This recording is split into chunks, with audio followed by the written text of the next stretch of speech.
อะไรนี่นี่แซ่บสุดชิม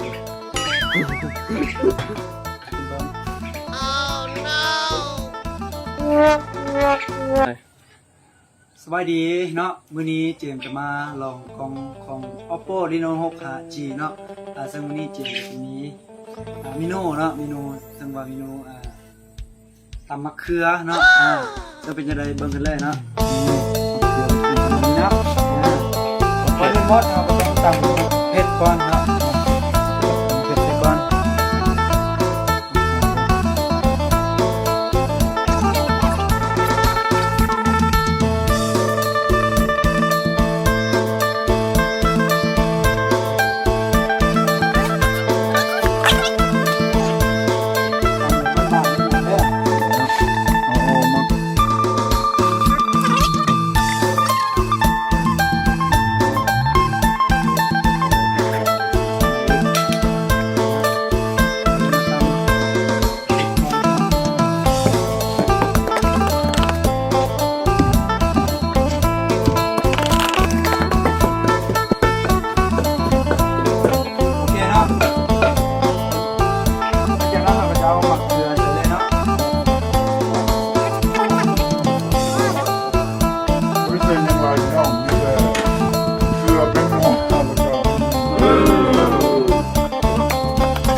ย่างเนี่ยพี่น้อง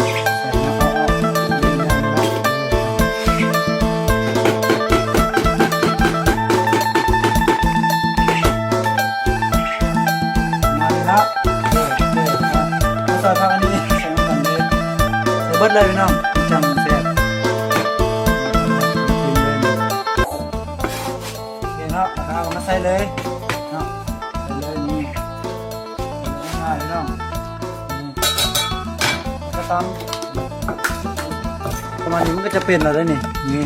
แซ่บสุดสุด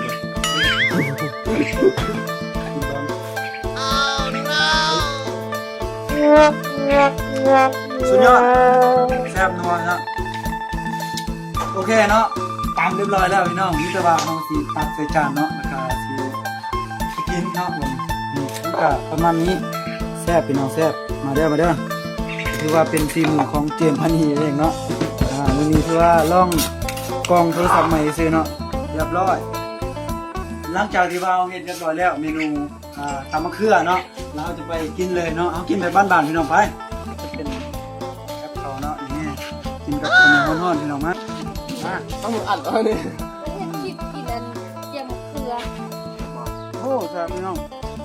เนี่ยเนื้อเจียวเนาะทำเป็นแบบจำเนาะเราลาจิ๋วเขาเราลาไปจิ๋วเขาตอนนี้ค่ะกับขอกินเจียมเกลือไปก่อนเดี๋ยวกูก็ได้ต่อไปกูก็จะไปกินชาบูครับมาแล้วสิพาไอ้กลับไปลัดขึ้นมาได้คำลาเด้อมากินข้าวคำลาเอาสุนานมาได้มาได้ต้นคูณเด้ออาจารย์ยังอาจารย์บอกอย่างอะไรชดว่าอาจารย์กินที่นั่งร้านมากินแล้วอะไรพวกก็มีอย่างนี้เป็นอะไรกันมีแต่นั่งร้านตอนแล้วล่ะทำมาเป็นอย่างไอ้กลับข้าวนั้น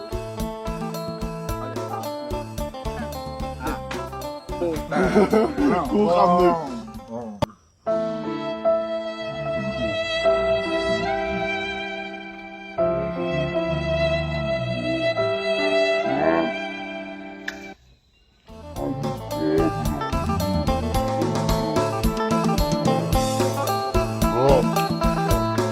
กินเบิร์ดข้าวบุพ่อคนแรกก็แจกได้พี่น้องเด้อเดี๋ยวมันอาจจะไม่เห็นจะไหนจะบอกกินแบบไหนแบบ